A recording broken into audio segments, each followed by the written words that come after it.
but he's coming back through the field. I think he's got his Jason really hooked up. He's driving really well. Well, I'm not sure what's happened to Lingard. He seems to be dropping off the pace a little bit. Colby has just gone around him, and he did that fairly early. Here comes Zayn Al Sayed as well, so looks like he might get the run round the outside. Speaking of round the outside, that's exactly what Clem Farmer does to Ryan Simpson, and he takes the lead. Porter, though, waiting. Mako, like the shark that he's named after, ready to put some blood in the water. And he looks to the outside now, takes a wider entry into turn number 2.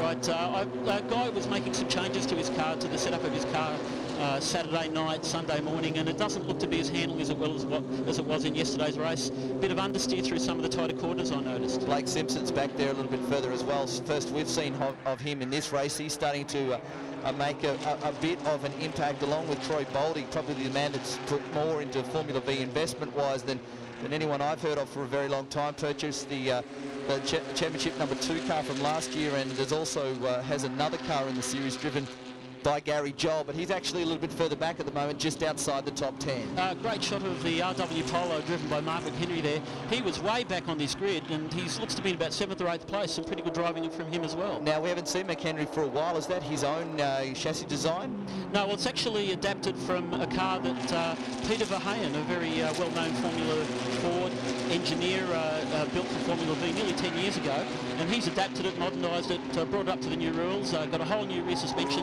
which he's still working on, and hopes to build a few more during the year. Just saw the Harbour Jet entry of Darren Mason running back right in position number 10 at the moment. Surprised to see Gary Ogden so far back as Simpson drops the wheel in the dirt, and there is Porter. Now, we have a small break out the front. Well, 1 car length in a Formula V is a break, believe it or not, but it won't be for long. Here comes the slipstream. Clem Farmer leads them down across the start finishing line. I think he will have enough brake this time. If he led on the last lap, he might have actually just got the win. But have a look at Porter. He gets the double slipstream. Does he have to run to go around the outside? Yes. That is a brilliant move. Right, I think they're all working with each other. And that is Colby working with him? No, Colby's he wants to get to the front of this pack, I'm sure. But you talked about the gap, 1 car length or so coming onto the straight. That's actually a perfect gap to get a good accelerated run behind the car, pull out and get to the lead. Look at Bruce Colby. He is just absolutely hung it all on the line, and he is going to stay with 3rd place. That was a brilliant drive, some of the most aggressive I've seen him do ever behind the wheel, and he's been racing for 33 years. Zayn Al Sayed now down the inside, slides into 3rd place, but Colby is pushing so hard. Right, Bruce, his Jace is working very well, obviously. He's got a philosophy not to mess around with his car, so I think that's something I might do when I get my new car on the track soon, and not touch it. Leave it, and one day it will work. Well, 33 years later, this is his day. The car actually seems to work. Bit of a slide there for Blake Simpson. Might cost him a little bit of time as they make the run up the hill and around underneath the Kumho Tyres bridge. Porter leads them with Simpson sitting there in 2nd place. Where is Clem Farmer? He was leading last lap. He's now back in 5th. Can you believe it? What a turn of fortune. It can happen so quickly in this class. Farmer is gone. Well, I've just put the mocker on him. Talk about turn of fortune. He was leading last lap. This time, he's put it 6 inches off the concrete wall at on the exit of turn number 9, and that has pretty much shot his race to bits. That was a very tight exit on that, and at those sort of speeds, Clem, you've got to let the car go out wide. You've blown the race, and I got into trouble for saying this a bit last year, but keep it on the track, Clem. That's the only way to win races. Ray Folletti's school of the obvious. Here comes Ben Porter now, looks to his right as Simpson winds it up. Zayn Al Sayed's the car to watch, though. The 3rd slipstream. How much RPM can you pick up from toe? Oh, look, 500 RPM, that's 10%. 15, 20, 25 kilometres an hour. These cars are doing at least 170 kilometres an hour around this corner, and they'll even accelerate a bit more as they straighten up.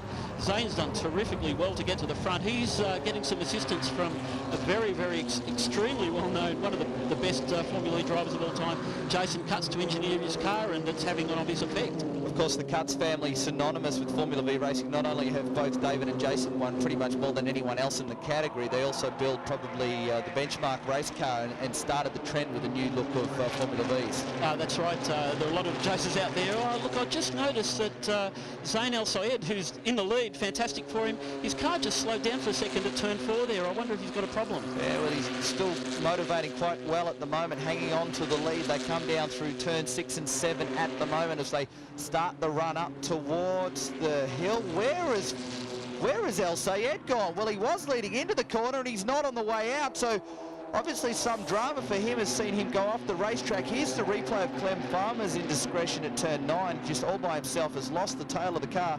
But unfortunately, with 1 lap left to run, Zayn Al Sayed has left the track and may hand an automatic win to Ryan Simpson. It's pretty obvious he must have had a problem and he's driven off the track. It looked like he might have done that at turn 7. So Simpson now, has he got a big enough gap to get the win? The checkered flag is on display. I think Porter is not going to be close enough. No, Ryan Simpson gets the win, takes the checkered flag. Back then to Ben Porter.